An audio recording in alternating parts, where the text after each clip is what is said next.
Good evening.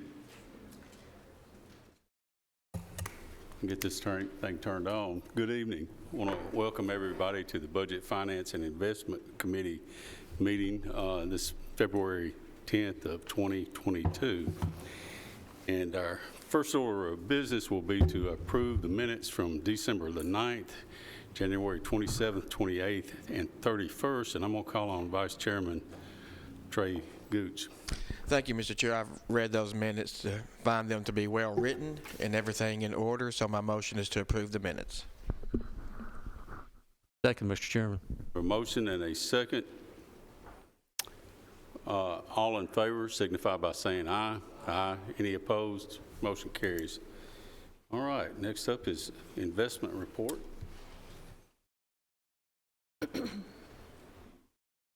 Evening. Thank you. Short and sweet, it's just the same. 15 basis points from the bank and 4 from LGIP. We did do a bid last month, and we didn't get any bids that came in our time frame, so nobody even bid on the money. So, but it's probably going to change a little bit in the months that are ahead. We'll see some increases because we're very tied into short-term rates that will be probably most affected as the Fed probably moves rates starting next month. And it is, if I might say, February 28th is the deadline to pay county property taxes without interest. So that will be Monday the 28th. And I will comment, they've got a device, if you give them a check, they run it that day and take it out. I've already learned that. Voice of experience, I see. You can't float a check with the trustee's office. You said that like it's a bad thing, Commissioner. They're known to be efficient. Thank you, Commissioner. Any questions for Ted? Hearing none, all in favor report signify by saying, well, we don't have a motion, do we? Motion to approve. Motion and a second. All in favor signify by saying aye. Aye. Aye. Any opposed? Motion carries. Thank you, Mr. Beatty. Okay, fund condition report. Okay, we're going to start with the development tax, or adequate facilities tax. Compared to last year, we received $282,873.50 combined for the month of January. Brings our total to $2,630,928.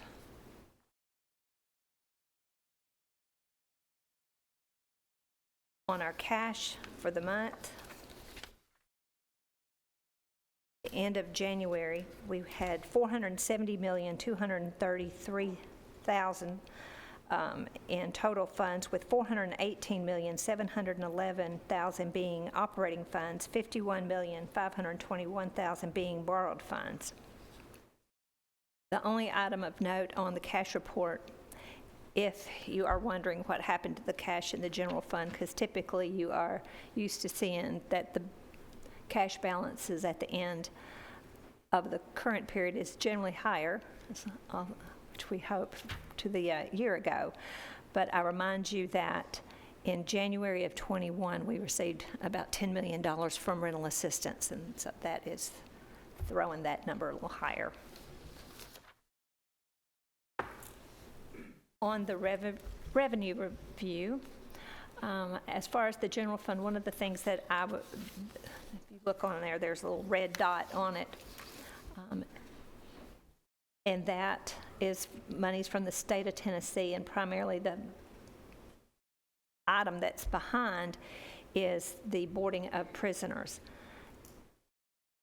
The last we've received from the state, and it's not with the jail, it's I think the issues at the state is cutting our checks, is September, and the workhouse we received is for November. Annualized, based on the amounts that we've received to date, that revenue, based on what we budgeted, might be as much as $1.5 million below what we budgeted. So that is the one area of concern. Positives, sales tax for the period, let me see what that is up. Notes a little better. 21% over the same period of time last year, with 6 months reporting. Property tax is, the collections are 1.39% more than what it was at the end of January of last year. The last item, hotel motel tax, with 5 months reporting, is 48% higher than the same period reporting last year. All items are in green as far as each fund. That is my report, sir. I'll entertain any questions. Lisa, and you and I discussed this earlier, but I want to clarify something in my head here. When we were talking about the money that the state is in arrears since November, are we talking about what we budgeted were less than that because we've got less prisoners, or are we talking about money that they actually do owe us? They're behind. They're behind in paying. And I'm going to look at the folks that know. I haven't heard whether or not the state population is increasing back to where it was, or is it still?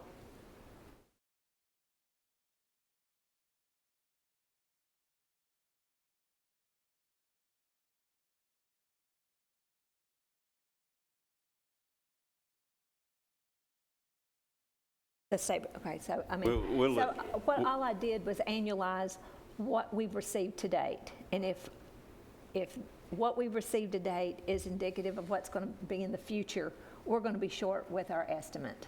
I think we're still going to be short with our estimate. It's like how much? Let's wait until we can get you on a microphone, because the public can't understand, and we've got a conversation going on. Right, but she'll explain that when she does the sheriff's report then. But thank you for clarifying that. Lisa, anything else? That's all. Committee? Motion to approve. I have a motion to approve the report and a second. Not spending any money here, so we can just call roll with a voice count.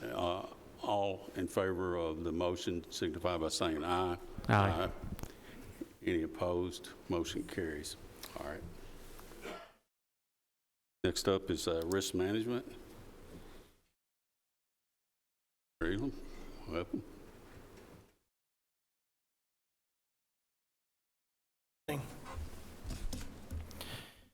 So for the 264 fund report, I want to, since we didn't meet last month, I want to go back to the December number for 2021.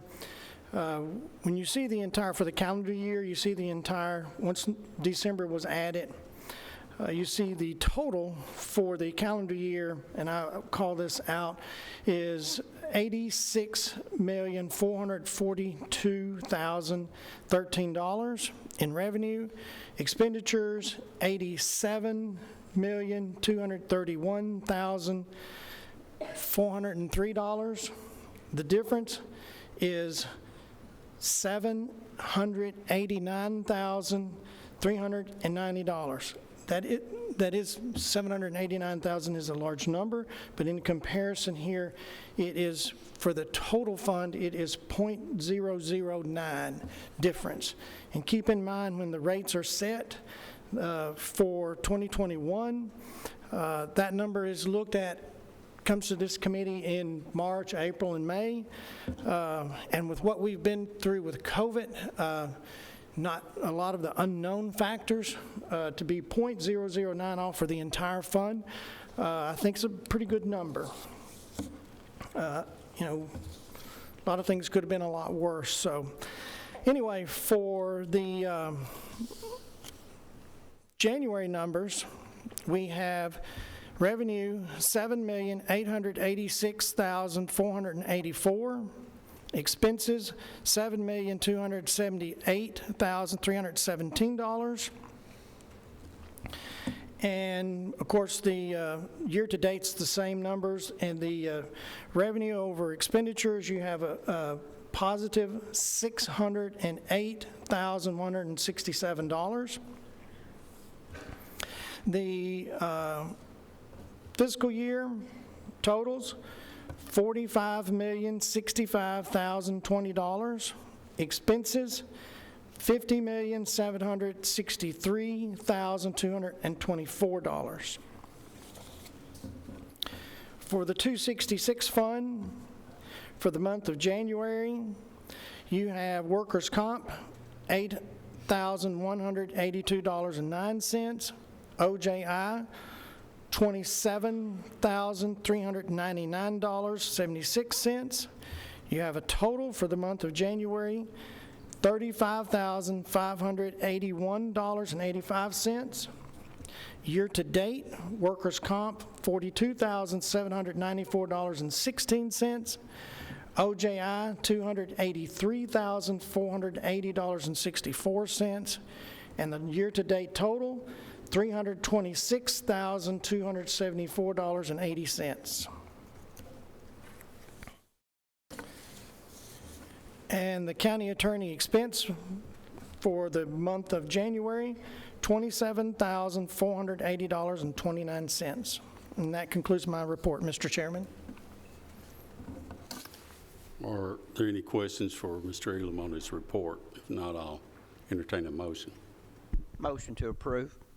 We have a motion to approve and a second. Any further discussion? All right, call roll, please, Mark. Commissioner Gooch, Yes. Commissioner Johnson, Yes. Commissioner Piercy, Yes. Commissioner Stevens, Yes. Commissioner Allen, Yes. Commissioner Dodd, Commissioner P. Yes. Motion carries. All right. Thank you. Have a good evening.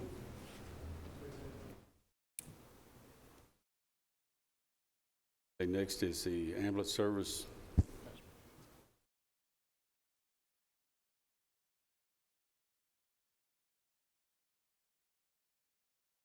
Well, welcome. She's covering tonight for our new director. I think he's attending a funeral. He is. All right. He had a funeral. Good evening. I think we have 3 amendments. The first one is for donations. We had $3,135 left in unspent donations last year. We would like to amend that into our donations line item. We also received donations this year from Schwann Cosmetics for $150, Middle Tennessee Christian School $50, and St. Rose Knights of Columbus for $500, for a total of $700. We are also requesting to move those into the donations line item for a total of $3,835. And these are strictly donations. Can we go ahead with the other 2, or? It's okay with the committee?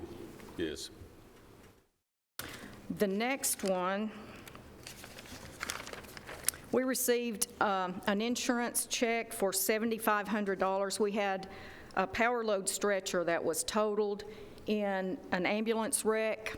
We received the insurance check, and we would like to move that into our health equipment. Stryker is selling us the stretcher for $7,500. So that will take care of the stretcher. And last but not least, and I thought Denise would be here, but she's not. So if you have questions, I may not be able to answer these. But this is for a grant for our forensics division. And I'm just going to read this. This amendment is being requested for the new grant fiscal year 2021 comprehensive opioid stimulant and substance abuse, sorry, I can't see with my glasses, site-based program that was awarded to Ambulance Emergency Medical Services. The grant is to improve tracking, analysis, and dissemination of medical legal data as relates to drug-related deaths and to, in turn, improve death investigation procedures within the jurisdiction of Rutherford County. This will be accomplished by funding of specialized and dedicated personnel to implement and manage the state ME provided, medical examiner provided, comprehensive case management system by collecting real-time information regarding death investigations. The amendment is for the January 1st, 2022 through June 30th, 2022. Federal award notified on 12/23/2021 with award 15 PBJA 21 GG 04563 COAP. I have no idea what any of that means. Period of performance is October 1st, 2021 through September 30th, 2024. This is a 3-year award with a no match grant, and the total award was $471,807. I do know she's going to hire 2 death investigators, and it's all broken down into the different line items. If you have any questions that I can't answer, I will find out for you. Melanie, quick question. Is that $50,907 the total that we've taken out of that $471,807, or has there been other funds spent out of that so far? To my knowledge, nothing has been spent yet. Is that what you, yeah. Okay. That complete all those? Yes, Okay. that completes all of them. You've seen the 3 budget requests. Do I have any questions for? I have a question, Mr. Chairman. So the total award, the 471, are we just acknowledging that we've received it, or have we received that cash? Has that been amended anywhere? That's reimbursement. Okay, very good. Thank you. Any other questions? These passed unanimously out of public safety, if I Yes, sir. recall correctly. And let's see, do I have a motion? Motion to approve. All right. And a second. Any further discussion? Call roll, please. Commissioner Gooch, Yes. Commissioner Johnson, Yes. Commissioner Piercy, Yes. Commissioner Stevens, Yes. Commissioner Allen, Yes. Commissioner Dodd, Yes. Commissioner P. Yes, motion carries. Thank you. Melanie.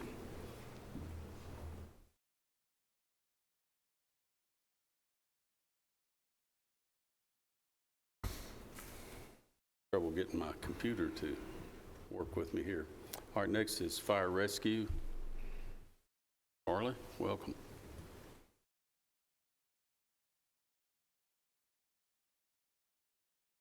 I have one budget amendment, $9,785 from a sale of a vehicle. We want to move that to 338 maintenance repair vehicles. This passed unanimously out of public safety also. Motion to approve. We have a motion to approve, and do I hear a second? Okay, Commissioner Piercy. Any further discussion? Call roll, Mark. Commissioner Gooch, Yes. Commissioner Johnson, Yes. Commissioner Piercy, Yes. Commissioner Stevens, Yes. Commissioner Allen, Yes. Commissioner Dodd, Yes. Commissioner P. Yes. Thank you. Next is lease of property to Rutherford County Veterans Community, and Mayor. I'll take this. Thank you, Mr. Chairman, members of the committee. Last month, it worked out well with a snowstorm and delays of everything. As you know, maintenance has moved out of their building over on what is now address on Rice Street, over by the archives. So that is the new address. As the city made us change the name from Memorial to Rice Street. So maintenance moved over to Haley Road, to one of our buildings over there, which has a loading dock much larger. So, and property management, we were approached by several of the military organizations here in Rutherford County. We have over 20 different military organizations in Rutherford County, and well over 18,000. And talking with Dominic this morning, he thinks it's well over 25,000 based on the number of reports that he gets of our veterans who go to the VA hospital here. So property management has agreed. It was unanimous to forward it on to budget. It gave them time to get we couldn't just sign a lease with one. We needed all of them together, or one entity. We didn't want to sign a lease with all 20 different organizations, American Legion, VFW, AMVETS, et cetera. So it gave them more time to get their FIN number and EIN number from the state of Tennessee Secretary of State's office. So we will be leasing that building where maintenance used to be, is now vacated, to the Rutherford County Veteran Community Center. That lease will be for $1 a year for the next 30 years. They're required to carry $1 million, $2 million worth of liability, naming the county as additional named insured on that policy, but it gives them opportunity for their veterans to have offices that represent their organizations, representing the veterans here in the community. I met with Dominic early this morning and asked if he had an objection to us moving him out of the current Goldstein's building. He's at the very back before you go upstairs to the mezzanine. And he didn't have a problem at all. Matter of fact, he thought it would be probably a better position with all the veterans coming into him. All he wanted was a secure space for his office, for his records, and he wanted to make sure that it was handicap accessible. Adam and his team at maintenance went over, and they have counted the spaces, handicap spaces. They're planning on doing some things for the veterans inside his budget, and he can get that taken care of as far as the cleanup, because it was a maintenance building, okay? Formerly the school board building once upon a time back in the 90s.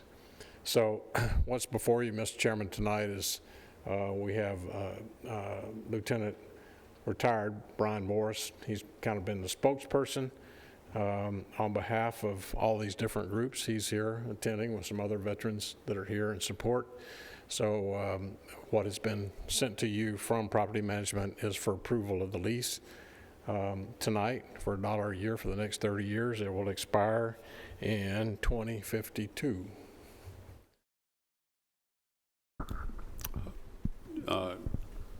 Who's on? Motion to approve. Also, Second. where would, if I borrowed $5 from my wife, where would I be able to pay the first 5 years of that? I believe I could get $5 from my wife to pay for the first 5 years. Because I volunteered at property management to pay the first $1. So that'll get them up to $6. Do I hear a second on this motion? Okay, get a second. Okay, that's it. Any other discussion on the motion or the lease? Any questions? Hear none, call roll, please. Commissioner Gooch? Yes. Commissioner Johnson? Yes. Commissioner Piercy? Yes. Commissioner Stevens? Yes. Commissioner Allen? Yes. Commissioner Dodd? Commissioner P? Yes, motion carries. Mr. Chairman, Lisa asked a question. What is the exact name, Mr. Morris? What is the exact name that you filed with Secretary of State, so we'll have it for the record? Rutherford County. Yeah. Okay, that's what we have. Okay, thank you. And Nick sent me the printout from the Secretary of State's office. Mr. Morris, did you hear that? We need a copy of that. Oh, I said Nick. Oh, Nick you sent got it to me. Okay. Nick got awesome. that for me. Awesome, thank you. We're good. All right. So this will travel on, Mr. Chairman, to the full commission. All right. We'll talk about that next Thursday night then. All right, next up is a highway fund budget amendment. Welcome. Hi, Mary. Good evening. I've got 4 amendments tonight, and the first one we're going to look at actually come out of the road board in January. It is for a decrease in our state aid project funds of $215,000 with increases in other contracted services and crushed stone. That is due to the increase in line striping and the cost of stone that went up when we let let the bids for both of those items in August, and so that increase is going to cut us short, or the increase in the cost is going to cut us short, so that will, and this is moving money within the current budget. All right, the next line item, or the next amendment I have is for an increase in our overtime and benefits due to the snow and ice events in January. We had 3 that we had extra overtime on than just normals. It's a total of $22,880. We can go through them line item by line item, but that is an increase in our count in the road and bridge maintenance, in our shop maintenance, and in our public works account. That's a total of $22,880, and that is moving money within the budget. The third amendment I have is for moving money. This one is coming from our fund ending balance. It will be moving money from the fund ending balance of $153,650 to increase our highway equipment line item, the $68,714. This is to purchase off of the statewide contract a John Deere tractor with a long arm bush hog on it. This will be replacing a 2012 model we have, and this is a 2022 model. This $153,650 is actually coming from fund ending balance into our highway equipment line item. All right, the very last one I have is, it actually comes from having to correct the December budget amendment for our premium pay. It was in our $65,000 account, which is our public works. There was an error in the misfigure there, so the last one is with the help of Mark and Lisa, we've got that squared away, and so that is to clean up the premium pay that was approved in December. Okay. Commissioner Johnson. Mr. Chairman, I move for approval because all these were approved last Thursday unanimously by the road board. Thank you, Commissioner. Do I hear a second? And a second, Commissioner Dodd. Are there any questions? Hearing none, call roll, please. Commissioner Gooch? Yes. Commissioner Johnson? Yes. Commissioner Pearson? Yes. Commissioner Stevens? Yes. Commissioner Allen? Yes. Commissioner Dodd? Yes. Commissioner P? Yes, motion carries. All right, thank y'all very much. All right, next up is solid waste fund budget amendment. I'll take that, Mr. Chairman. Mayor? Thank you, Mr. Chairman, members of the committee. This is a request from solid waste for the 4 convenience centers. What this amendment does is provide additional funds. It was previously funded for the engineering services at 210 to pay for the redesign engineering services at Rockville, Leanna, Weekly Lane, and Walter Hill. So as approved by the Public Works Committee, there is also fees that have to be paid to TDEC for $1,750. And so the accounting and redesign of the convenience centers will come from the general capital fund. So the current estimated construction cost for the 4 locations is currently $4.8 million, with engineering servicing fees at $300,000. So what we're asking tonight is additional engineering at $90,000 and the permits to TDEC for $1,750. Keep in mind the $4.8 million has not been funded yet, but because it was put out to bid. The bids will be open this coming next week, whenever purchasing meets. That's when the bids will be due. I believe it's Tuesday that purchasing will open these bids, and then we'll have a real good idea, and we'll come back at that point in time and request the funding. We're hoping it's going to come in much cheaper than that, but don't know at this point. So what we're asking tonight is the for the $91,750 transfer out of solid waste. This is money already in their budget.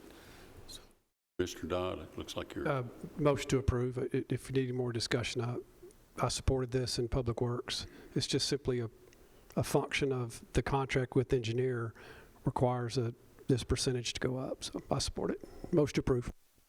here a second, and a second. I concur. Of course, I'm on Public Works with Commissioner Dodd, Commissioner Piercy, and something we've all been anxious to get these convenience centers done, so hopefully we're headed in the right direction here. Any other discussion? Hearing none, call roll, please. Commissioner Gooch?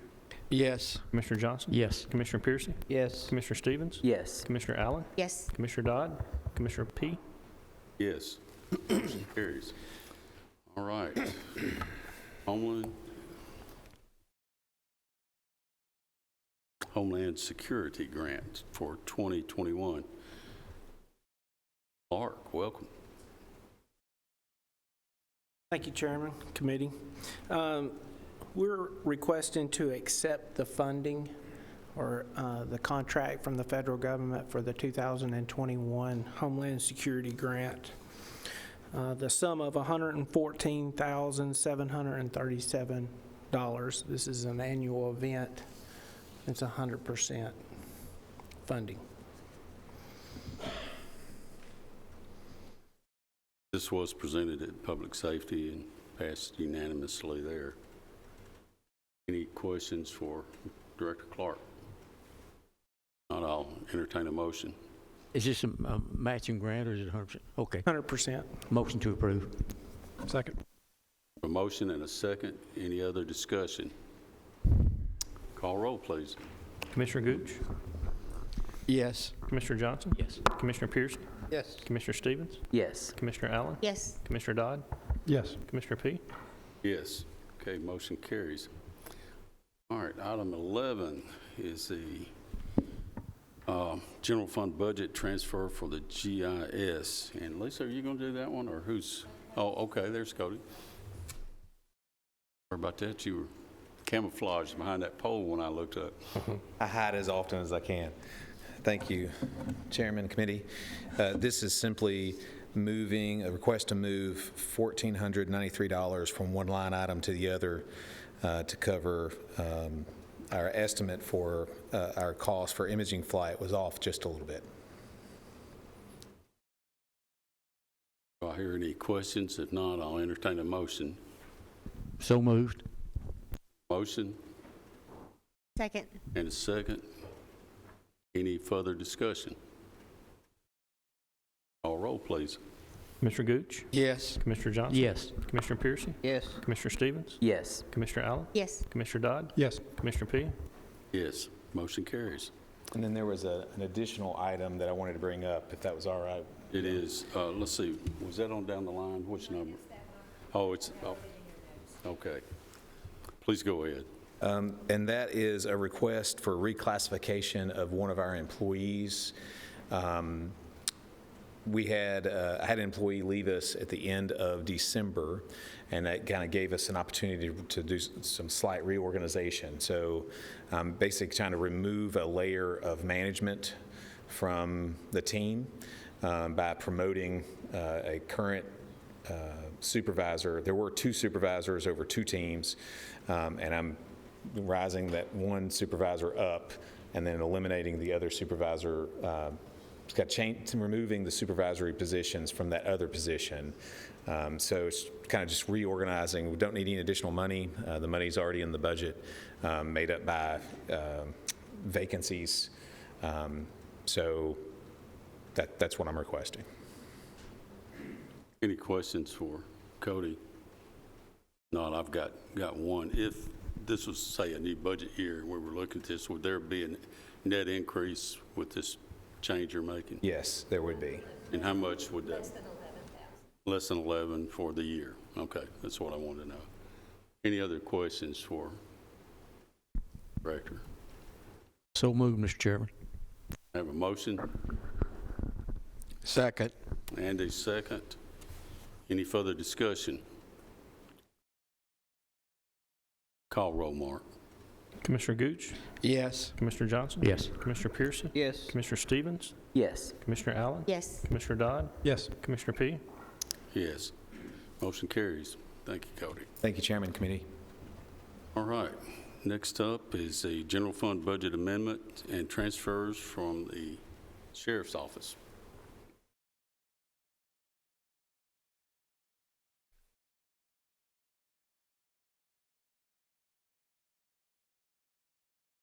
Welcome. I meant to try to get to you before. So most of you know, May 27th, I will be retired. Major Steve Spence will step into this position. So I'm trying to get him going early, and we're working on the budget together and things of that nature. If you want me to go ahead and answer some of those questions now over that before we do the amendments, or do you want to do the amendments first? Let's go ahead and answer that. Just to remind everybody, we were talking about revenues projected versus revenues that are actually owed and not received. And if you want to explain the difference there. But. I could start, when I first started doing this, we were doing at least 230 a month. So I dare say this year when I go over revenues with Lisa and them, I'll do 70 or 75.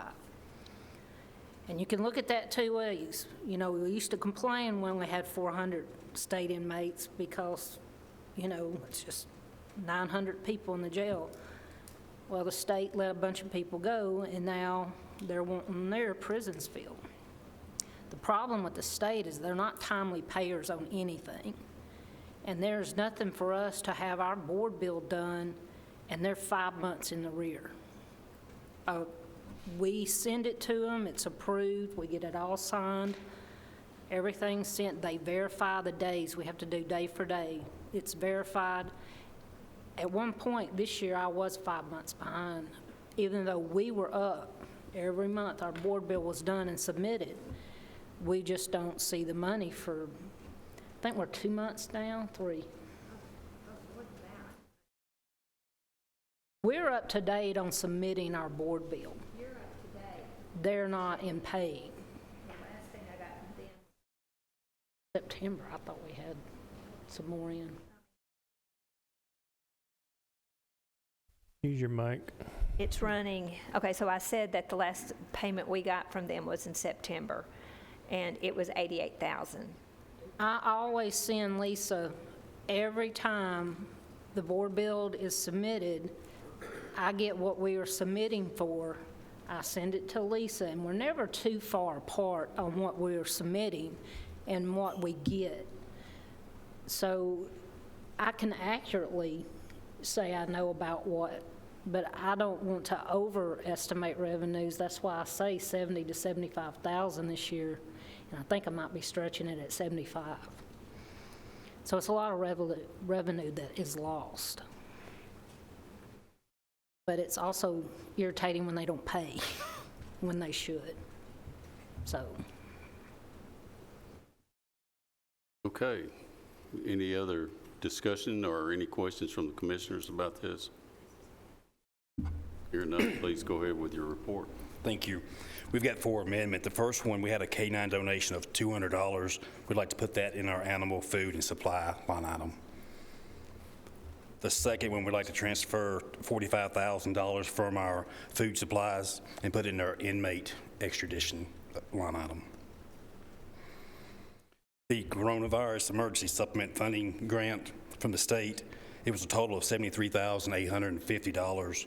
We'd like to put $25,000 of that in the maintenance and repairs of the building, and then $48,580 into equipment, other equipment.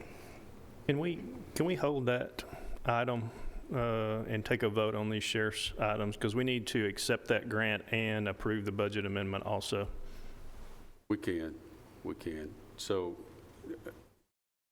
you've presented the K-9 donations, also the food transfer. Yes. So those are the 2 budget amendments that we're looking at right now. So that's where you would. Yes, please. I'll entertain a motion for those 2 amendments. So moved. Commissioner? Second. I have a motion and a second to receive these canine donations and also to make a transfer within their budget. Any other discussion on these two items? Hearing none, call roll. Commissioner Gooch? Yes. Commissioner Johnson? Yes. Commissioner Piercy? Yes. Commissioner Stevens? Commissioner Allen? Yes. Commissioner Dodd? Yes. Commissioner P? Yes. Okay, motion carries. Okay, continue. On the corona, the grant. Yes, sir. The coronavirus emergency supplement funding grant from the state, we was awarded $73,850 to purchase and install a purification system in the jail. We'd like to place $25,000 of that in our maintenance and repairs of buildings, and then the remaining balance of $48,580 into other equipment. Okay, we looked at this at public safety and it passed unanimously. This is not a matching grant, so. Correct. Any discussion? Commissioner Allen? On the purification system, is this large enough to do the entire jail? Yes, ma'am. And then is there any kind of a maintenance agreement that we need to do to maintain the purifier? Yeah, it is. Do you know what that cost is? No, ma'am, sorry. Is it going to be included in? First 2 years. And then eventually we'll have to take over the filters and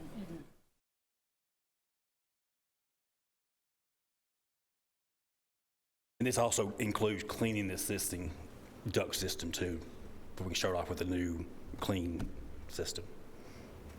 I'll make a motion that we accept the grant and approve the amendment. I have a motion. Do I hear a second? Second. And a second. Any further discussion or questions? Call roll, please. Commissioner Gooch? Yes. Commissioner Johnson? Yes. Commissioner Piercy? Yes. Commissioner Stevens? Yes. Commissioner Allen? Yes. Commissioner Dodd? Yes. Commissioner P? Yes. Okay, motion carries. We have a drug fund transfer. I'd like to take $30,000 from the confidential line item and put it into motor vehicles to purchase a vehicle for narcotics. This also passed unanimously at public safety. Of course, this is a confidential fund that money's drawn out of. Motion to approve. Mr. Piercy, Second. motion and a second. Any other discussion? Call roll, please, Mark. Commissioner Gooch? Yes. Commissioner Johnson? Yes. Commissioner Piercy? Yes. Commissioner Stevens? Yes. Commissioner Allen? Commissioner Dodd? Yes. Commissioner P? Yes, motion carries. Thank you. Good job first time around there. Thank you. Look forward to working with y'all. Okay, next is item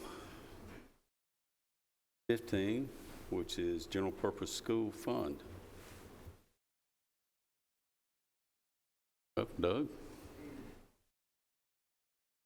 Lots over at the school board, so I'll go through these amendments. First one you have in front of you is an amendment in the GPS fund for United Way Atlas Family Assistance Grant.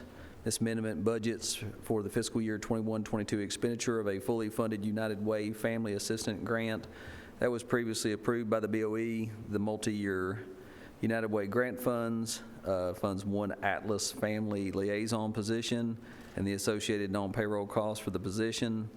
The liaison will coordinate with our Atlas program families to help these students connect with the resources to help them stay in school during a time in their lives that may be one of the most challenging. And basically, Atlas is our homeless program.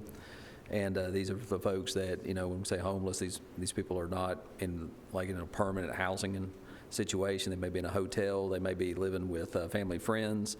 And our Atlas program coordinates to make sure that those children are made sure that whatever, if there's a hurdle for them to get to stay in the classroom, stay in their school, that they work with them to make sure they're connected with the resources they need. Recommended motion is to amend the FY 21-22 General Purpose School Fund budget as presented for a total of $82,300 to budget for the United Way Family Assistance Grant funding. Mr. Chairman, this is approved unanimously in Health and Ed, so I'll make a motion to approve. I have a motion to approve the proposed amendment. Second, Commissioner Dodd. Any questions? Hearing none, call roll, please. Commissioner Gooch? Yes. Commissioner Johnson? Yes. Commissioner Piercy? Yes. Commissioner Stevens? Yes. Commissioner Allen? Yes. Commissioner Dodd? Yes. Commissioner P? Yes, motion carries. Next item, I'll go ahead, sorry. Please. Next item is, let's see where we're at here, is amendment, let's see. I've lost my place. Okay, the We have the resolution, I'm Transfer sorry. of funds is what we have as our next item. Yeah, the resolution for the transfer of the funds. This is a resolution for a temporary transfer of funds from the General Purpose School Fund to the Federal Projects Fund for the fiscal year ended June 30th, 22, 23, and 24. The reason for those, the reason for adding those years is basically, as you folks know, the school system received some federal funds, some ESSER relief funds from the federal government. And similar to what the county has, that's reimbursable. It's a reimbursement in nature for these funds. So for cash flow purposes, we are requesting an additional $2 million temporary transfer of funds from the federal, a total of 3. I'm sorry, but we had approval already. This body already funded approval for $1 million transfer this last spring, and that currently we have $2 million of local funds in the federal project fund. What this allows is to have an additional $3 million brought over on a temporary basis when we have large expenditures of ESSER 2 and 3 funds. This would not authorize for us to just keep that $3 million over there permanently for these years. It would be on those times when we have a large capital project or payroll expenditure. We would bring those funds over until the drawdown was complete from state DOE. And then, of course, we would transfer those funds right back. And that's spelled out in this resolution. So basically for cash flow purposes only. Lisa, you want to?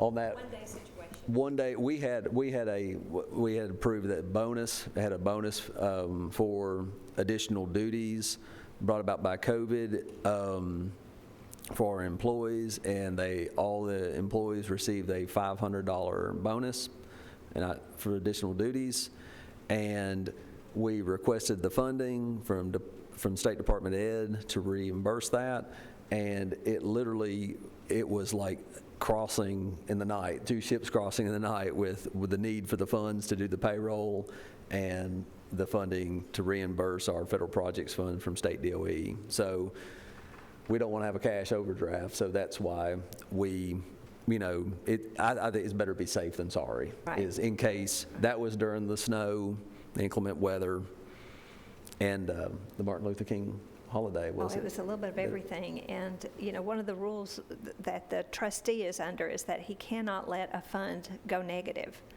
And this is it was a federal projects fund.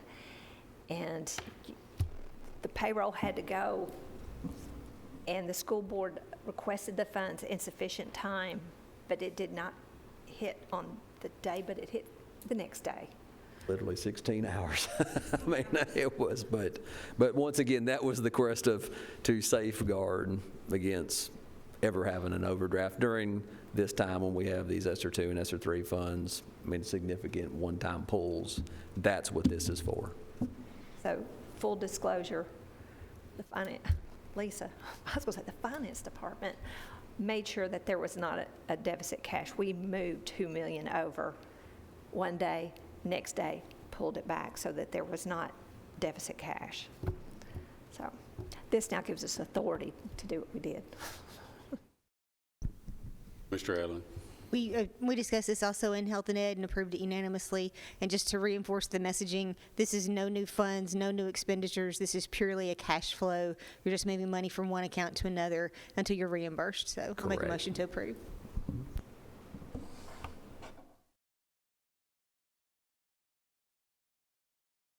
Second. Second. Second. just to drive this point home, that $3 million is kind of a safeguard for us, so we will not have this happen in the future. Or at least we hope that we're not going to come up short on them reimbursing our funds for that length of time, but that's basically a safeguard position. This is not necessarily money that will be spent. If it is, it'll be returned. Any other discussion on this proposal? Hearing none, call roll. Commissioner Gooch? Yes. Commissioner Johnson? Yes. Commissioner Piercy? Yes. Commissioner Stevens? Yes. Commissioner Allen? Yes. Commissioner Dodd? Yes. Commissioner P? Yes, motion carries. Okay, you've got another one, I believe. Yes, sir. This is in our food service fund, Fund 143. This is authorization for skill level step increase for Rutherford County School hourly nutrition employees and Fund 143 budget amendment. Currently, there is over 50 open hourly positions in the school nutrition department with minimal applicants. RCS is not unique with staffing shortages in these types of positions, as food service employers throughout Rutherford County are struggling to maintain adequate staffing. With the USDA continuing to provide breakfast and lunch free to all students, the meal participation of our students has increased dramatically to an average of over 40,000 meals served daily out of RCS school cafeterias. Currently, the school nutrition staffing shortage is placing a great burden not only on the remaining nutrition staff at our schools, but also on our principals, assistant principals, and instructional staff that have filled in to help serve our students at meal times as well. In an attempt to both attract and retain school nutrition staff, it is requested that all hourly food service employees be increased one skill level on the hourly salary schedule for classified employees, with the pay increases to be effective on the pay period ending January 29th, with the pay check date on February 4th. And the recommended motion is to approve the skill level step increase for Rutherford County School hourly nutrition employees and related budget amendments for Fund 143, $307,241 for additional current year school nutrition fund revenue as presented. And I'd like to add that there has been times this year that the staffing shortage has been so great, we've had central office staff out serving meals along with volunteers. So this is, of course, this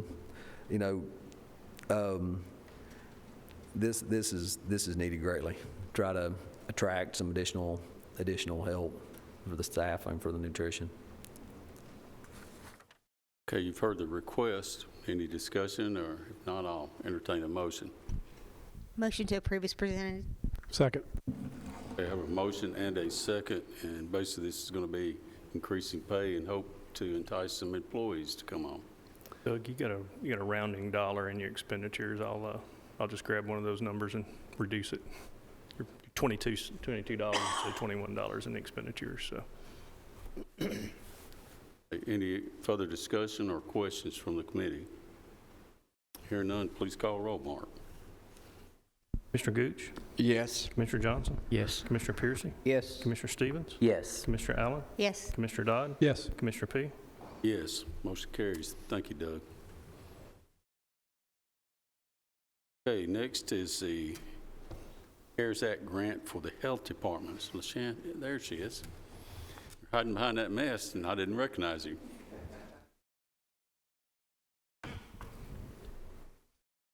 Mayor Catron, Chairman P, and Commissioners of the committee, good evening.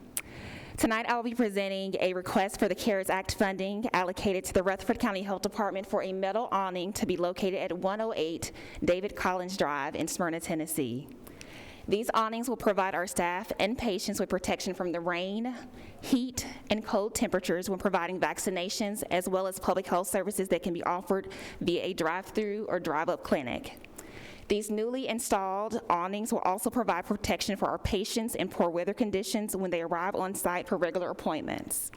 These awnings will have electrical outlets installed to power vaccine coolers and laptop computers. Permanent infrared heaters and commercial fans will also be installed to keep our staff cool in the summer and also warm in the winter. The total amount requested to complete this project will not exceed $75,000. This grant does not require a local match, and unfortunately, this was not presented at the Health and Education meeting due to me receiving it the day after from the state. I'll make a motion to approve as presented. Second. And a second. Have any questions for the director? Hearing none, call roll, please. Commissioner Gooch? Yes. Commissioner Johnson? Yes. Commissioner Piercy? Yes. Commissioner Stevens? Yes. Commissioner Allen? Yes. Commissioner Dodd? Yes. Commissioner P? Yes, motion carries. Thank you. All right, next up is a general fund budget transfer for the Register of Deeds. Welcome. Quick and easy one. I would like to mention this comes from the Electronic Data Processing Restricted Fund for the Registrar's Office. We'd like to move the $10,000 from our data processing services to our data processing equipment line. Just updating some computers in the office. Any questions? Not, I'll entertain a motion. So. Motion to approve. Motion, Commissioner Gooch, second. Commissioner Johnson? Yes. Thank you. Any further discussion? Hearing none, call roll. Commissioner Gooch? Yes. Commissioner Johnson? Yes. Commissioner Piercy? Yes. Commissioner Stevens? Yes. Commissioner Allen? Yes. Commissioner Dodd? Yes. Commissioner P? Yes, motion carries. All right. Next up is a Recovery Court Grant Subaward Contract, item 20. Lisa, you going to, oh, there you are. Welcome. I'm here not to ask to move money, but back on December 16th, after business hours, we were awarded a BJA grant. And in spring of 2021, when we submitted that grant, part of it was an evaluation piece that is required by the federal government. Inside of that packet that we presented, it included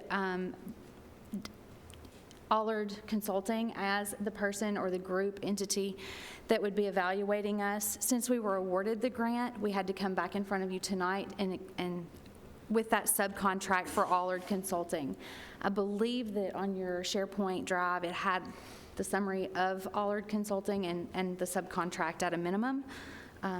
But it's nothing new that wasn't presented back in 2021.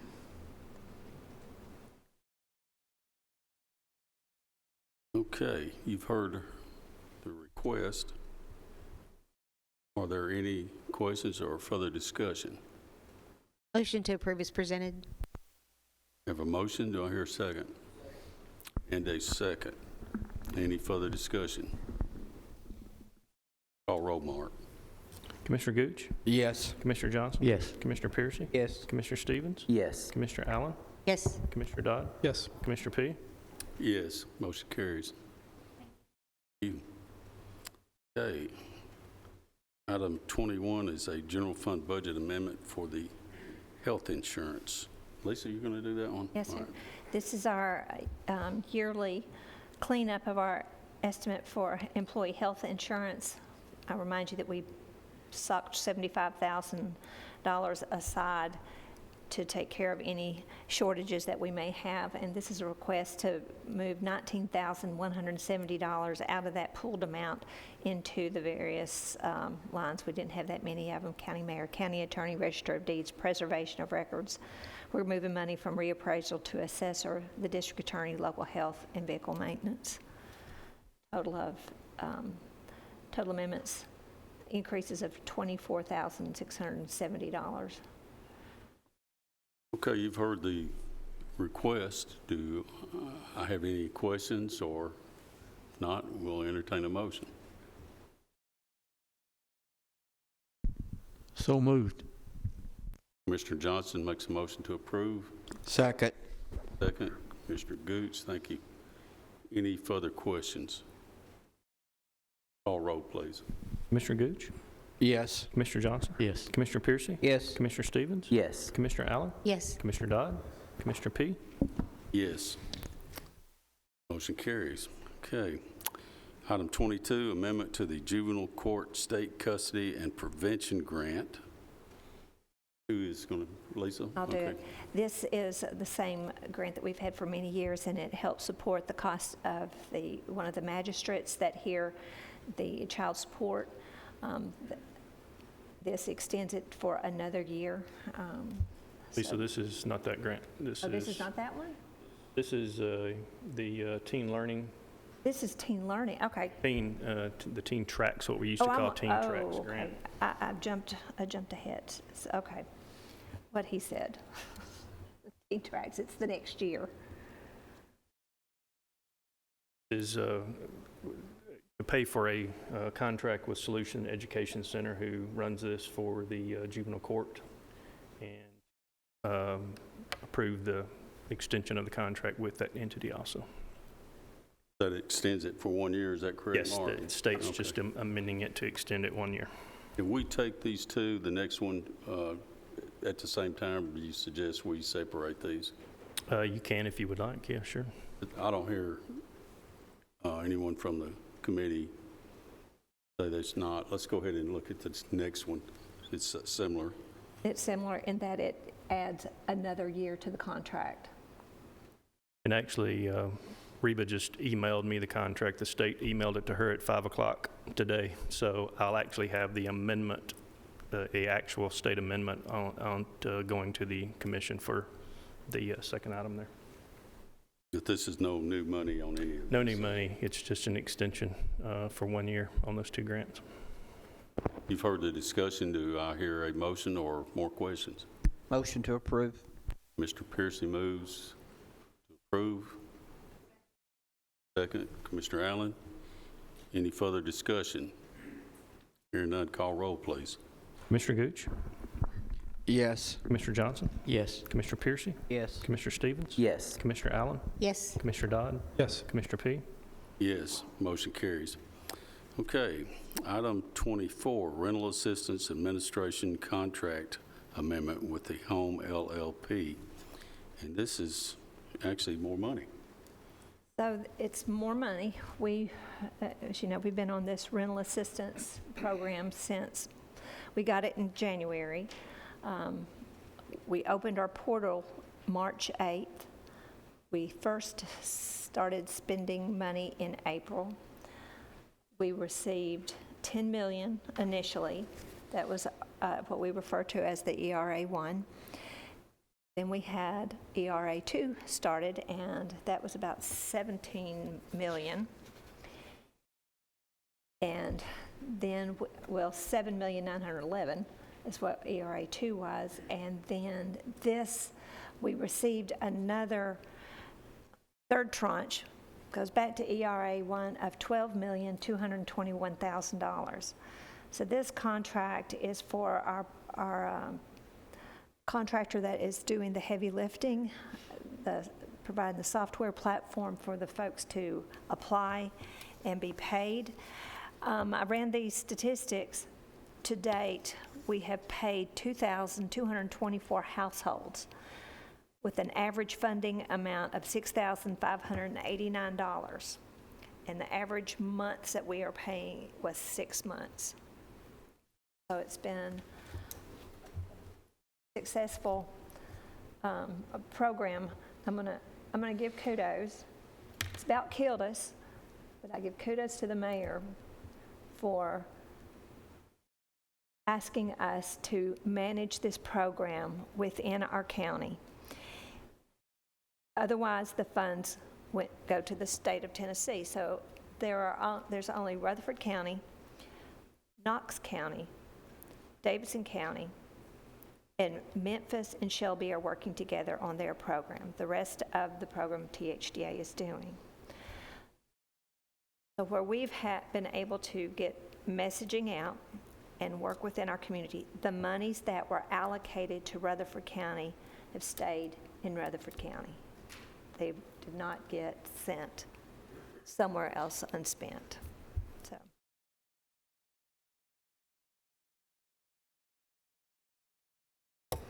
Thank you, Ms. Nolan, for those kudos, but when we first were notified of these grants, I want to compliment Ms. Nolan, Reba Carlton, John Callow. We brought John Callow on, who used to work for Murfreesboro Housing Authority, and of course Horne LLC out of Mississippi. They have all done an excellent job, and of course Horne does the heavy lifting. But if it hadn't have been for Lease listening to all the Zooms and trying to figure it out, and along with Reba and John as well, but this money would have gone to THDA. I got a call from THDA from Mr. Perry saying that this money was coming in and they'd take care of it for us if we didn't have anybody to handle it. And of course, it would have been given to people in our community on behalf of the state of Tennessee, as opposed to on behalf of Rutherford County. That money was allocated to Rutherford County. So this has assisted a lot because of COVID. Of citizens, as you just heard from Ms. Nolan. So this reallocation back to the ERA1 is another $12 million because they have done such a good job in administering these monies, getting it back to our citizens for those who lost their job, who couldn't pay their rent, and even to the landlords who weren't receiving rent for people who were renting in those spaces. So it came along at a good time during COVID, and I just want to thank our staff here and working with Horne. They do this all over the country, but we had a good team. Thank you. If I recall correctly, since we did it ourselves, we saved what, an extra, was it 5%? Yes. Well, they were going to take probably, you get paid up to 10% of the total each tranche, and I negotiated a deal with Horne. They probably wish they hadn't have, but we got them down to 4% commission, which is, the 6% came back to be allocated to our citizens. So we've saved them money on that end too. Yes, sir. All right. We need a motion to accept this 12 million. Is that Well, this motion, and follow up, he got us a deal on the first 10 million, but, it's almost like, when you get hooked, we were hooked. And so Horne has received the maximum amount of admin Second tranche. for the second tranche, and then And now third tranche. and now the third tranche, but could not have done it without them. There's no way. There's no way. And if you don't use the money, now what we have done with some of the administrative money that we've retained is, as you said, John Callow, it's helped. We've also contracted with 9 community members, not-for-profits, who, as when I say that the other communities were involved in handling it, they had organizations already in place doing this kind of stuff already. It was totally new for us. We don't do housing or any of that. I mean, it's Metro Action Agency is the one who's handling it out of Davidson County, and it's the community development out of Knox County that's handling theirs. It's Rutherford County Finance Department that's been doing Rutherford County's, along with Horne. Like I said, we could not do it without them.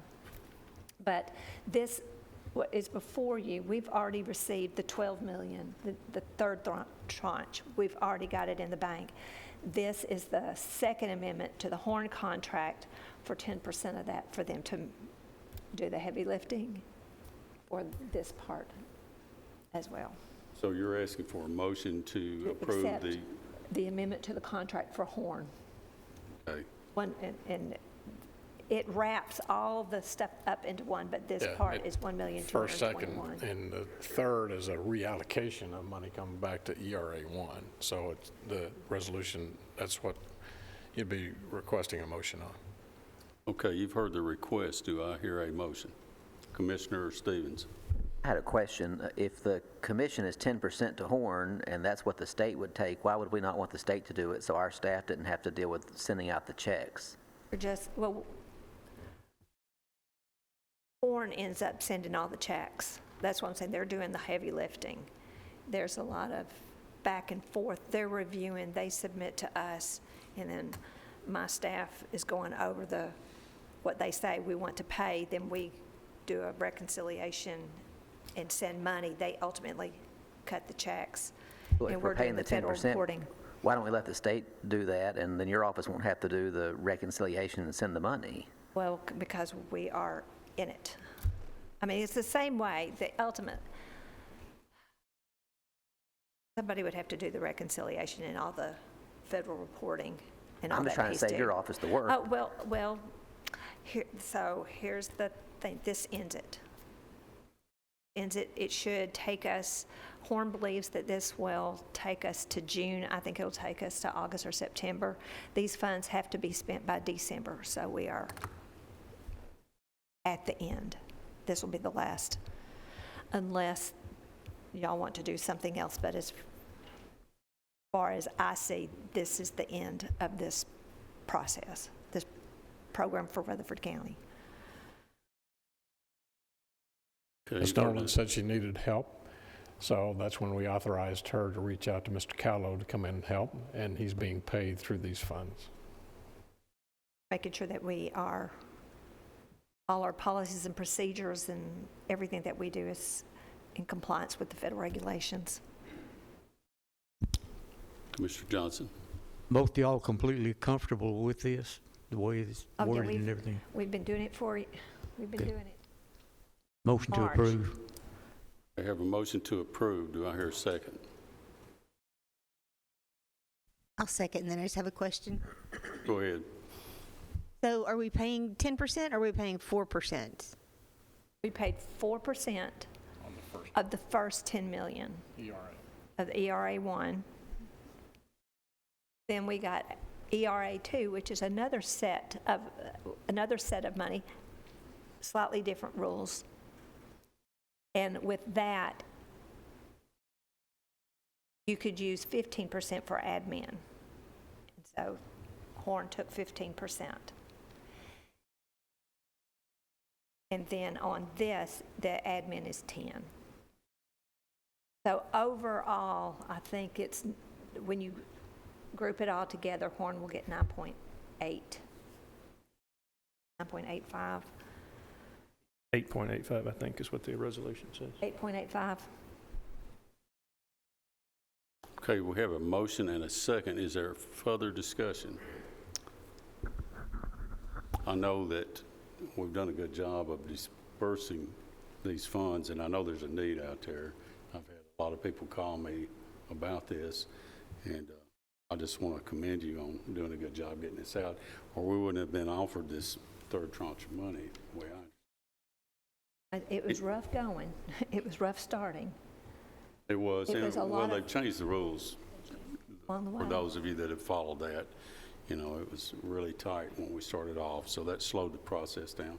But any other questions or discussion? I was just going to add that Lisa Bollinger in our office also was a very important part of helping to review these things, and then other members of our staff that picked up their slack trying to, so that they could focus on this rental assistance funds too.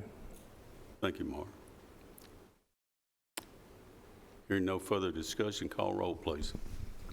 Commissioner Gooch? Yes. Commissioner Johnson? Yes. Commissioner Piercy? Yes. Commissioner Stevens? Yes. Commissioner Allen?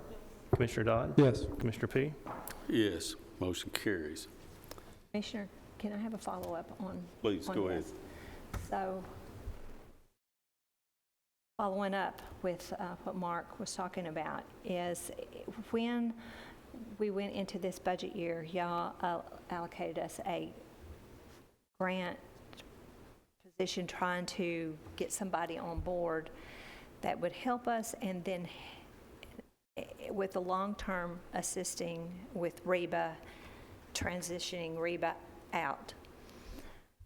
We put the position out, and we really didn't get a very good what we thought we needed, and two folks in my office came, both individually, Lisa Bollinger and Kirsty in my office, both came and said, we think we can do this. We want to help. We're interested in, so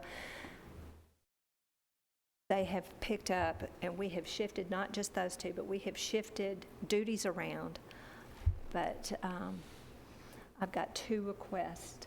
It's all wrapped up, and it's all wrapped up in this. Well, I've got 2 people that's really worked along with Reba, both of them, on this grant and others.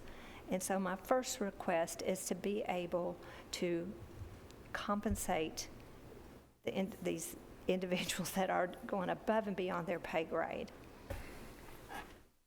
And then secondly, the new position that you gave me was rated at a 26, a pay grade 26. I'm asking to move that to a 29 with everything and with the future, and talking with Mark.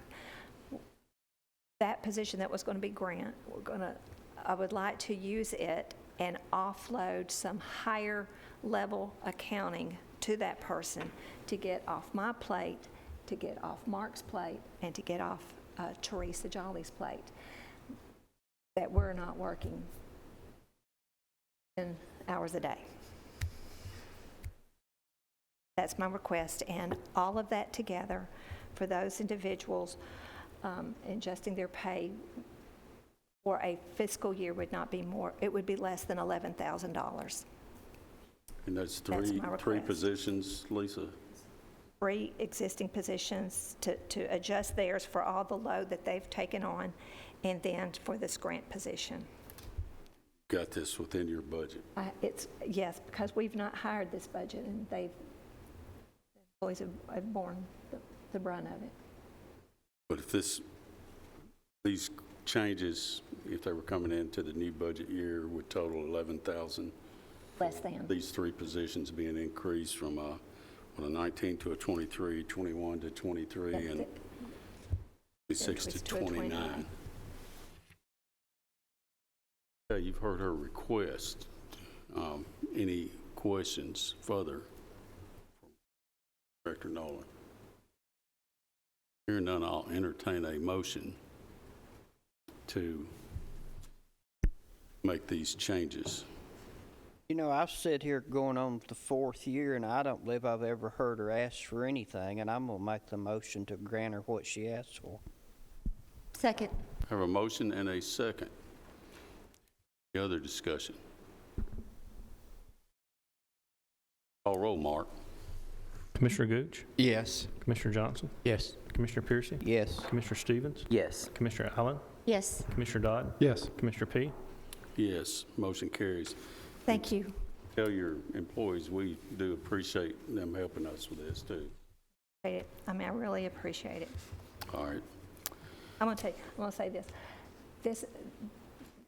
These things these applications that our employees are reading are heart-wrenching.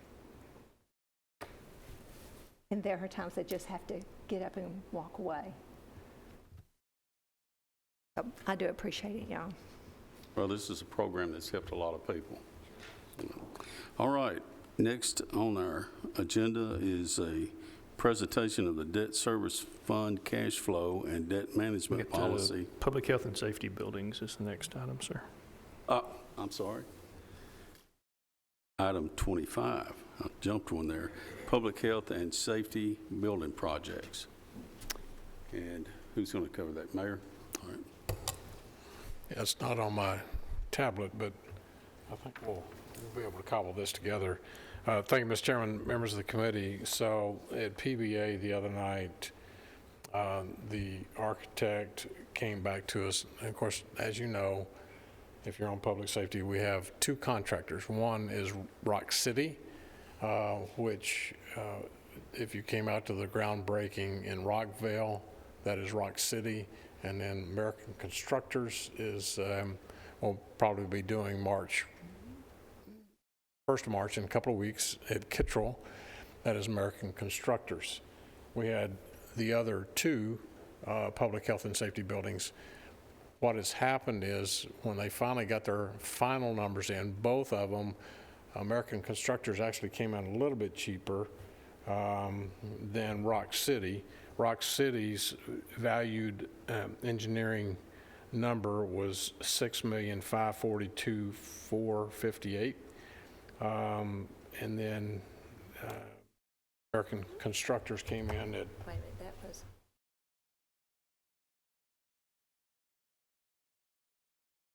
okay. so it's $146,000 more than what we, It was $146,585 more than what they had estimated when they finally got their numbers in from the contractors. And of course, within a 3-week or 4 weeks period of time, prices have even gone up from, with their suppliers. So that put us over the total for these, but it's still. so on this one, I don't know if y'all remember that we budgeted. Hit 28 million? Yeah, we budgeted only what we had. Correct. So we should be getting the second tranche of this money in June.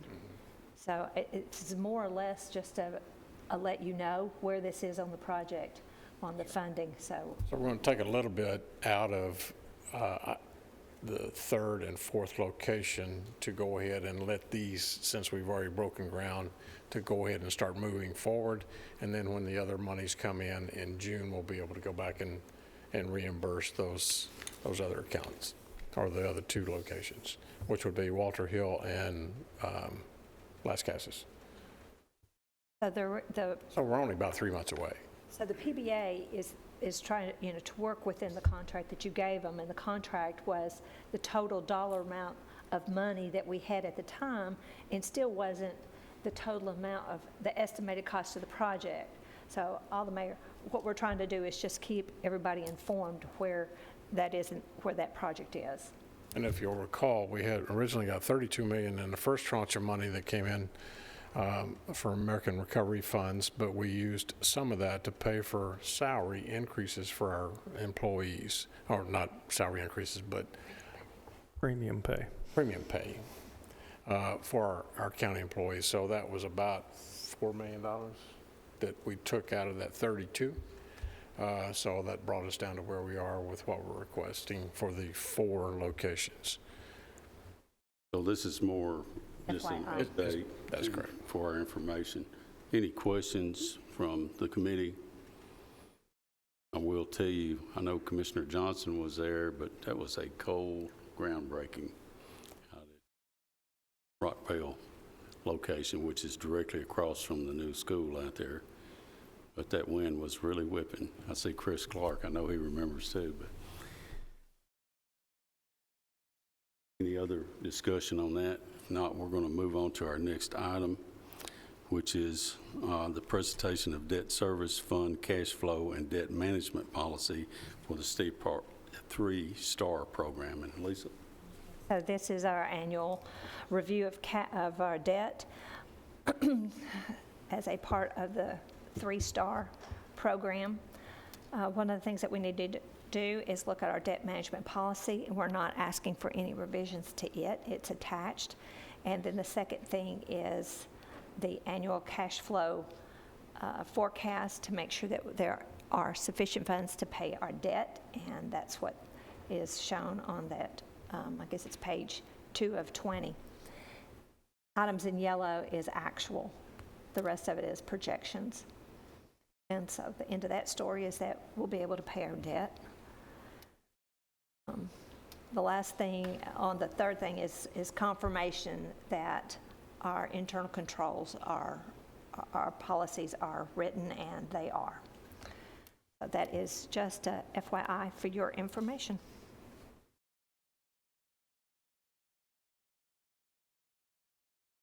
Yeah, no motion needed on this, just a presentation there. I would say what we've been doing, not only is it good for the 3-STAR program, but our bond rating, of course, has went to AAA. So I think what we've been doing is down the right path. But any discussion on this? If not, we'll move on to our next item. Here none, we'll go ahead to item 27, Volunteer Wireless Franchise Agreement. I believe, Mayor? Thank you, Mr. Chairman, members of the committee. This is Volunteer Wireless LLC, DBA BLTV franchise agreement. Back in 84, The General Assembly passed resolutions, and also after that, Congress has passed the Cable Television Consumer Protection Act in '92, and then Telecommunication Act in '96. But it allows anybody that wants to come into the county to provide television cable service that they're allowed to do. So they have requested, this company, BLTV, is requesting to allow them to come in and start providing services in our county. So positive vote here tonight would allow me to sign the franchise agreement with them to come into our community. And this does not exclude anybody else from being able to work in that same correct. area, so it's not proprietary for certain areas. That's correct. They come in and spend their own money. So it's competition. We need a motion. Are there any further discussion on this or questions? This is kind of Commissioner Piercy's and my neck of the woods.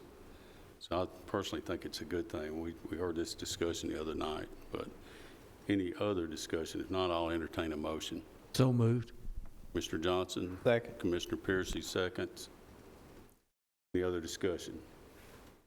Call roll, please. Commissioner Gooch? Yes. Commissioner Johnson? Yes. Commissioner Piercy?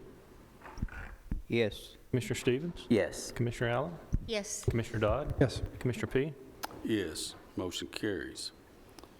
All right.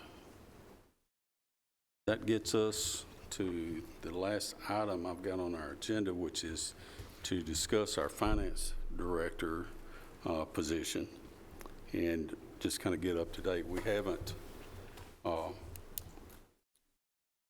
hired anyone at this time. After a discussion with one of the applicants, at this time we don't have an agreement, and I had advised Ms. Stevenson to go ahead and repost the position, which means that anybody that has applied can reapply if they care to. But I wanted to start off with that. Sonia, if you want to come up in case there's any questions from the committee, and I'm going to open it up to our committee for any discussion y'all would like to have. Mr. Chair, I'm just curious. I know that there was meetings with him. Was there a particular reason he turned it down, or something we just need to be aware of? Or I haven't talked to him directly, and I think that he feels secure where he's at, and I'm just guessing. I'm going to assume that he was probably made counter offers to match what we had actually put out there. We haven't, made all the offers, and we'd stopped when he said he was hesitant there. I think it's best just to leave it at that for the moment.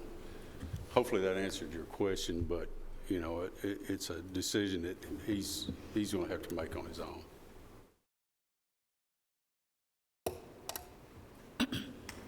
Anyone else? If not, Sonia, you want to? Well, we did repost the position. We have sent it out also to look at some recruiting firms to see if there was any firms out there that specifically looked at individuals who are in budget and finance, CFOs, CPAs, those type things to see. And I did hear back from them today, and to actually do a search, I reached out to a company called Vaco, and they're nationwide, and they do recruiting for HR, finance, and IT positions, and they said that they would be happy to assist us with this if we wanted them to, but it would be, it's a pretty steep price tag. It's like $36,000 at a minimum to do the recruiting for us, to reach out, kind of like a headhunter that would reach out to a large company that would have a CFO that was in a position that they might reach out to. So I did that to see what the cost would be if this body decided they wanted to go that avenue. We have reposted the position. At this point, we haven't received any additional applications. Ours does go on Indeed. It goes nationwide. and we did get applicants. We do get applicants from our postings from all over the country. I mean, just this week, we've had some from the East Coast, we've had some from the West Coast, California, Arizona, Utah, Michigan. So it does go out nationwide and also locally. In the last time, Lisa sent it out to her governmental accounting individuals as well. So I also sent it to Commissioner Allen, knows some individuals that hire CPAs just to try to help out to see if there were other applicants that were interested in the position as well. So, any questions? Mr. Stevens. Thank you, Mr. Chairman. At the last meeting that we had, I asked about what our Plan B was going to be if the first applicant decided to stay where he was, which I had a feeling that this was going to happen. And I didn't really press the issue very hard, but I felt like that we needed to have a Plan B in place, and I don't think we really left with one. And so has there been any talk at all about trying to reach back out to Mr. Hampton to see if he would be interested in coming back for another interview or more discussions with us, or is it just done? We're going back to the square one now, and he has to reapply. What's the plan? Well, as I stated earlier, and I think you made a very valid point there. You know, this committee can decide what we want to do. You know, I'd ask her to go ahead and open up to repost here and allow anybody that has applied to apply. So that's not shutting the door on anybody that has applied. You know, it's ultimately up to this committee to make that decision. You know, if that's something you'd like to do as far as making a motion for one of these people. Personally, I think reposting this, giving us some time to look at it, see if we have some more candidates out there to look at, might be to our advantage. That's my personal feelings. Of course, I've been to the will of this committee. And I will tell you that none of the applicants have been notified, or anybody who's interviewed. So at this point, you know, those applicants we haven't notified them and said, you know, we're not interested. So opening up the position to see if there's other applicants to interview doesn't mean, you know, we haven't notified them and told them that it's closed. So I don't want anybody who interviewed to think that, you know, it's closed out, because my office will notify everyone who applied and or interviewed. It's just when we reposted it, that gave additional time to see if there were any other applicants of interest. I have a follow-up question about that. If a position is posted, does it have to legally be available for so long, or can it be taken down? If it says you have 30 days or 60 days or whatnot to apply, do we have to keep it there, or can we take it down? Well, we've got it posted till March 10th, so unless it was just open until filled, I mean, if we could have put it up open till filled, but the reason why I like to give a timeline to post is because every time we reopen the posting, it puts it at the top of Indeed's list. So like when you post a position and you say you're going to leave it out there until filled, and if you leave it out there for 30 days, well, the first maybe day or two, we stay up, you know, near the top when people go in looking for finance director or director levels in accounting or something like that, whatever search term they use, it keeps us closer to the top. If we post it for a couple of weeks and then we decide that we want to extend it for another week, then that's reopening it, so then it gives us a better advantage to being closer at the top, you know. So should somebody new search, then it comes back up again, if that makes sense. So we can do it. I mean, you can tell me how you want me to do it, and we can do it anyways, but that's the reason why we'll repost and reopen a posting that's out there, so if that makes sense. Did I answer your question?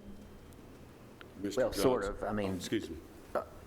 Do we have to leave it open until then, since we said that's what we were going to do in the posting, or can we take it off? I don't want us to get into a lawsuit because we took it off before we said we were going to leave No, it. I mean, if you decided that you were going to change that, we would still need to consider anybody who applies between the time we open it and the time, we would need to have, not necessarily saying you have to interview them, but we would have to notify them one way or another what we're going to do. But to have to, there's not a legal requirement that we have to leave it open an extended amount of time.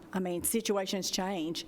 If for some reason, we've had people, I'll put it this way, we've had people before that have said that they were going to leave, maybe their family member got transferred and they were going to leave their job, and then something changed and they said, hey, I'm not leaving anymore, and so they wanted to rescind their resignation and stay. Well, that's, obviously a valid reason for us to take it down. We wouldn't have an obligation. If the position's not vacant, we don't have an obligation to fill it, if that makes sense.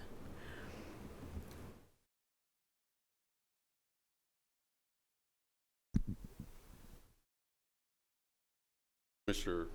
Johnson asked first. Commissioner Dodd, we'll get to you. Just to build on Robert's point, could we choose to re-interview Mr. Hampton despite this fact that it's opened back up, or do we? Yes. I'd like to make a motion that we re-interview Mr. Eugene Hampton. He interviewed well. He was kind of top 1 and 2 choices. We have all 7 members present, 2 of whom could not be present for the interview. It might behoove us to re-interview Mr. Hampton with everybody present. So I'll make that motion. I'll second that, and I don't know if anybody else has been receiving phone calls, but I received 2 today, and I was asked point blank, if your number 1 didn't accept the offer, well, why wouldn't you go to your number 2? Because in our deliberations, we identified that Eugene was qualified in many ways, and we had concerns in some areas, and so we found that, maybe Michael edged him out just a little bit. But, I left that room with about an 80% confidence factor that Eugene could do that job. I would like to ask him some questions we didn't ask him at the time. The big one being, we were concerned about the speed with which he could move as a finance director versus the pace he was accustomed to as an auditor.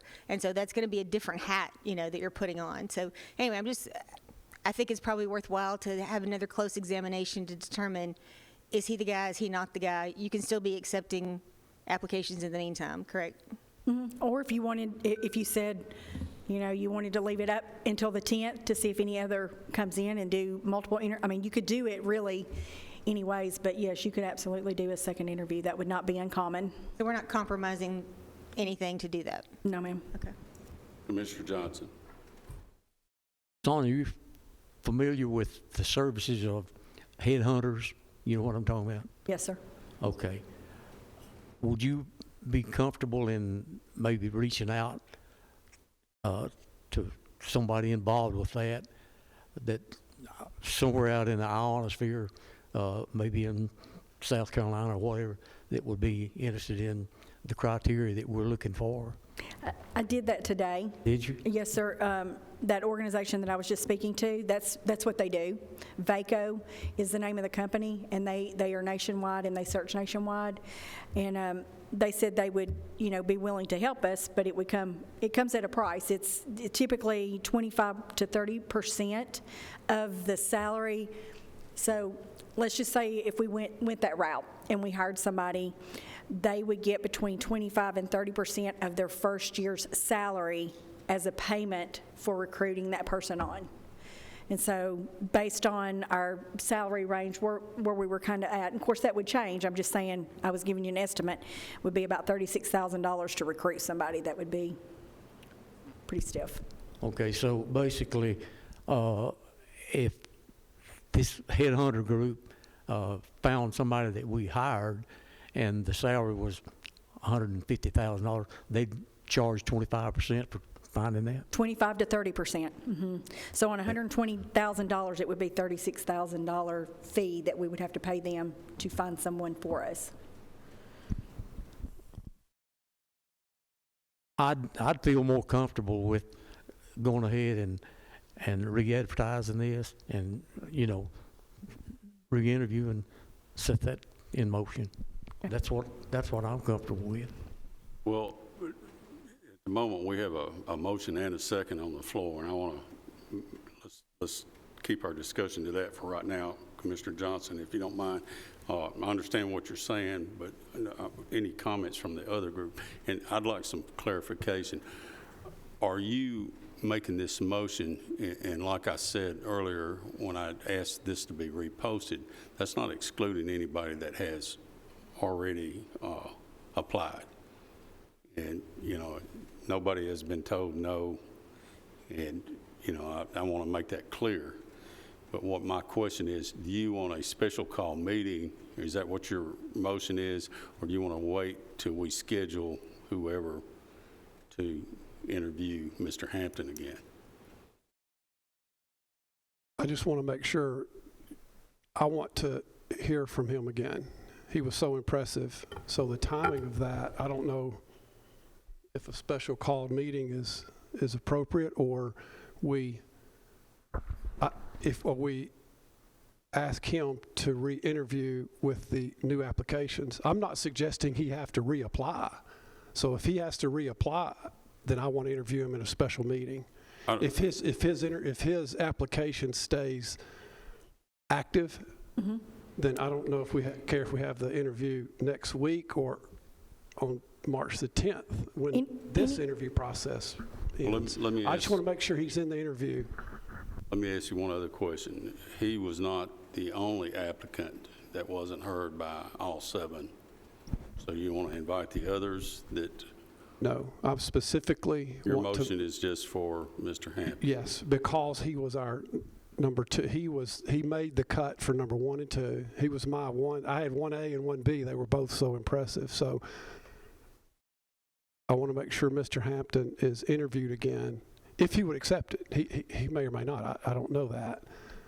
So, Rhonda, you seconded the motion. So, and this is a second for an interview. This is not a second for an interview. For an acceptance. Correct. Correct. That interview may result in a request to hire. And then if this passes, then let's look at a date. Is that okay? Yes. All right. Any other discussion, Commissioner Gooch? Just for clarification, I can support your motion. I would just like it to be in the mix of the other applicants that we're interviewing. In other words, if we're setting up a week that we're going to interview this week with any other applicants, that he would be involved in that week after the posting expires. Is that what you're kind of going for?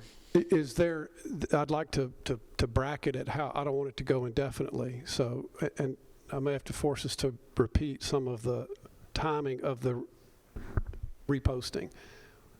Does March the reposting, okay, March the 10th. Unless you pull it down sooner. If the current posting is for March the 10th, we're then. From now until March 10th. Okay, whatever that is, 20 days, whatever.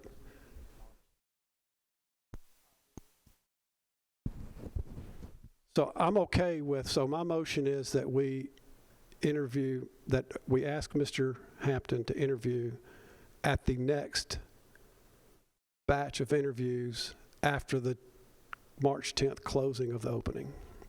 Is that clear? I think that's what I think I like that, yeah. In other words, once the posting goes down, it expires, and let's say we have 5 applicants that we'd like to interview, then we would just add his name to the bunch. If he would accept it, if yes. he would accept He that. was my number 2 candidate, and I would like for him to re-interview. Again, he may have to be invited, and he may or may not accept. I don't know, but. Okay, does everybody understand the motion? Commissioner Johnson? So, clarification, the position is going to be reposted. It already is. Okay, through March 10th. Okay, so Mr. Hampton would be eligible to come back for another interview, correct? With anybody else that wants to be interviewed. None of the prior applicants have been notified because this body had not, made a decision in any acceptance or anything like that. So they're still live applicants until we notify them and close them out. So they're still live. So anybody new that comes in, any of the applicants that you interviewed, you could interview again. So they would be eligible to be re-interviewed also, correct? You so chose, yes. Okay. I'm comfortable with that. Okay, any other discussion on this motion? Commissioner Allen? The only other thing I want to add to the conversation is perception is reality, right? That's an old saying in marketing, is that whatever people think is going on in their worldview, that's what's going on, right? And so, again, one of the questions that was posed to me was, is this how we would have handled it had we offered the job to Eugene and he had turned it down? Would we have done this same thing? Would we have reposted it? Or would we have considered and gone to our number 2, Michael? Because we nominated 2 and voted on 1. That was how we voted. It's hard to answer the question to hypotheticals because we didn't do that. That wasn't the route we went. So I'm just letting you know those are thoughts that are out there. And so I just want to make sure that we are fair and equitable in how we proceed with all of our hirings and that we're not creating a double standard here. So. I'll have to agree with you, absolutely. I feel I would have handled it the exact same way. Any other discussion? I have a question. So Mr. are we going to have a special call meeting again to do interviews? Because every time that this group meets, that's $250 a person. I think if we're going to hire somebody that's overseeing our budget for the amount of money we're talking about, I think $250 a head or whatever it is cheap price. And I want everyone to have a fair chance to have their resumes and their offer clearly heard. And I think it's fair to do it that way. If I'm cluttering it up with an agenda like we saw tonight, I don't think it would be fair, at least not in my mind, because I can't keep my head around that much information all at once, and I want to give everyone a fair chance. So that's my feelings on it. But right. Time and night, just maybe we change so that everybody can come. That's one thing I do want to talk to the committee about. I know Commissioner Piercy had work conflicts, and I don't know if anybody else does, but I'm assuming after 5:30 in the evenings, we could all meet. If I'm seeing nods of heads, I hope all the way around. If that's not agreeable, let me know right now.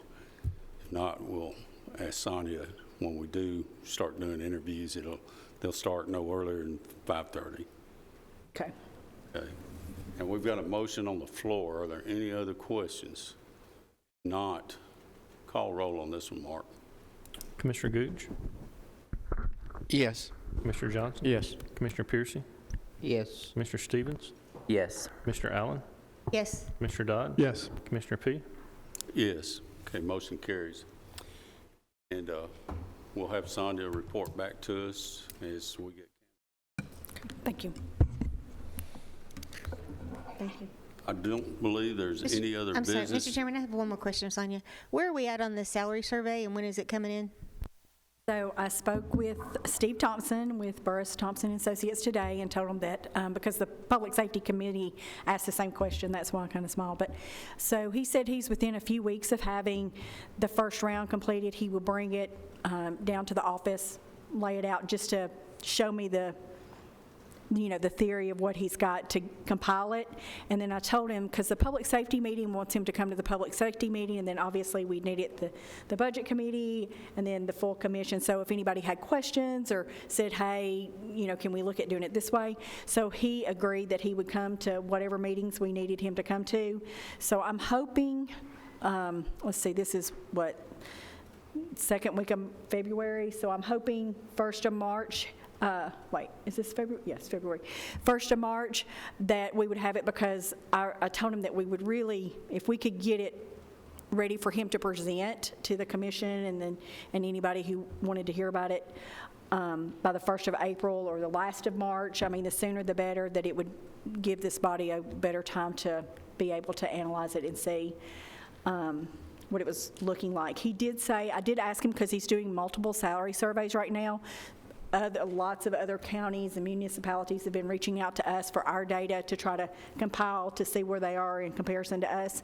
And I asked him what he was seeing in the trends, and he said if you just look at it globally overall for all positions, and it's different for every organization. So this is a very blanket statement. It's not about Rutherford County, it's just in general. He says it's looking like 4 to 6%. which is what I would have really kind of estimated if you know, some positions are going to need more than other positions, but if you just averaged it out, it was around 4 to 6% what most other entities were looking at in total cost, so. You said he was going to have a first look, and when would that be available? He's bringing it because he's wanting to see, he wants to see how we currently evaluate what our table, he's got a copy of our table already, but how we evaluate and to see, honestly, he just said he was going to come to show me. He didn't really tell me what he was going to show me. He said just to show me the plan, the overall plan, and say this is what the data looks like, so that I could understand it. If you ask me questions, I could be able to explain it, because I don't know what he's gathered so far. Well, the reason I was asking is, especially since public safety had requested it, I was thinking, well, he was looking at public safety first and then looking at the rest of the employees, but you're talking about it just in general, how we evaluate. He's looking at every single everything. position. I sent him every single position in the county. I sent him every single job description. I sent him our pay tables. I sent him all of our benefits. I sent him all of our plan documents for our insurance. I mean, I sent him everything. He's analyzing all of it at one time, just so, I mean, you just got a snapshot of everything at the same time. And so that's what he's going to be, you know, bringing. And I think he may probably have some questions to make sure, you know, did I understand how this was? I mean, obviously there may be some questions because every entity, every county and city does it a little bit different. So I think just to make sure that I understand it, to say, okay, do you understand what I'm doing before you, because if he rolls it out to you guys and I don't know what he's understand it, I think that would be hard. So Thank you. I have a follow-up. So is it your perception that whatever he comes back with, we're going to keep the same structure of our pay table with like steps and things like that? Or do you think what he's going to give us is now going to be a new model and we'll not have the old one? Do you have any idea yet? I don't have any idea. I did tell him that based on my feelings, and this has been a conversation that we've had multiple times, that the public safety group, and when I say public safety, I don't mean every employee in that department. I mean, like you would have your detention officers, patrol officers in your chain of command, and then you would have your firefighters in their chain of command, and your ambulance in their chain of command, that the public safety would have their own pay structure, and that's not uncommon. A lot of the cities, counties have a separate pay plan for their public safety versus their administrative groups.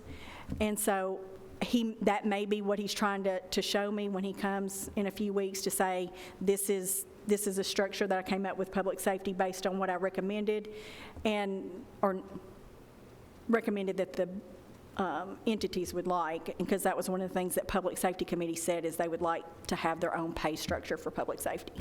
So I envision that that's probably one of the things he's going to show, and then give some suggestions on how we might execute and implement this plan. So there's two other ideas. Since he's the expert on compensation, I'd be interested to know if there's any conversation with him, and this may not even apply to county government, because again, I don't know if we can even do this, but I know it's a really big thing right now for like traveling nurses, right? They opt out of all their benefits and they take that in compensation. And so I'm just curious, would that be something that somebody could do? I'm not going to take PTO, I'm not going to take insurance, I'm not going to whatever, and maybe not give them all of that benefit compensation into their salary, but that could be an artificial way to bump a salary if somebody wanted to do it that way. So again, I don't know if we can do that in county government, but I'm just curious. So I know for sure that so what I think, let me answer it a different way. What I think is a lot of those individuals who do that, like a traveling nurse, they're more of an independent contractor because they can choose the jobs that they want. And if they're an independent contractor, they don't get benefits. And so if we have full-time employees, and I'll talk just pension at this point, it's all or none as a full-time employee. So they don't have the option. Somebody can't, as a full-time, can't opt out being in the pension. I want to say that when we were setting up health ACA under ACA for the insurance, I want to say as a government employer, because we were,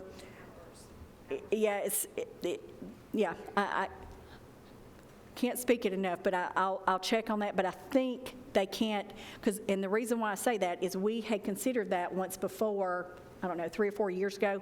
But right at that point, ACA came in because we had some employees that say, I just really want the money. I don't want the benefits. I don't want pension. I don't want insurance. I don't want sick days and annual days. I just want more money.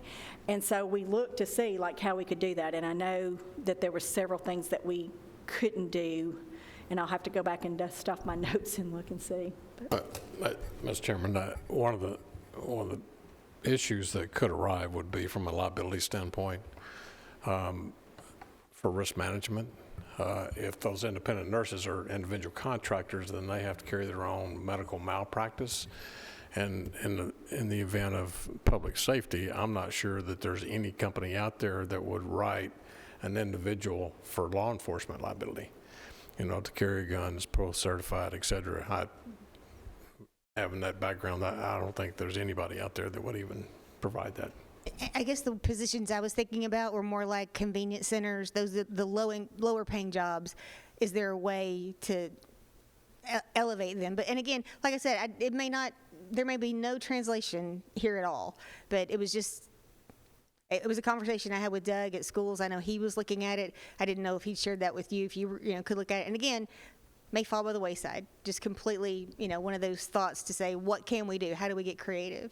The other thing I'm curious about is, and he may not be the one to help you do this, but is there a way to examine any of our positions to identify flex time, right? Like, working from home more versus being here. And the reason that I say that is because I sat in on a Zoom call with ADP. They do our payroll services.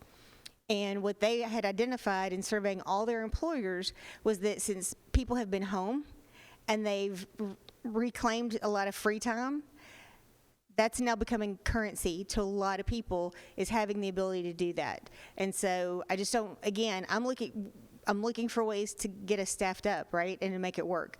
Because we're not, and I remember when Will Jordan was here, he always said, it's a vicious cycle because we raise, then Williamson raises, then Wilson raises, and you're all chasing each other, trying to be the one to pay the most. So, and just, I know like with ambulance, that's what they did. They went to a more flexible schedule, they got creative, and all of a sudden they were fully staffed.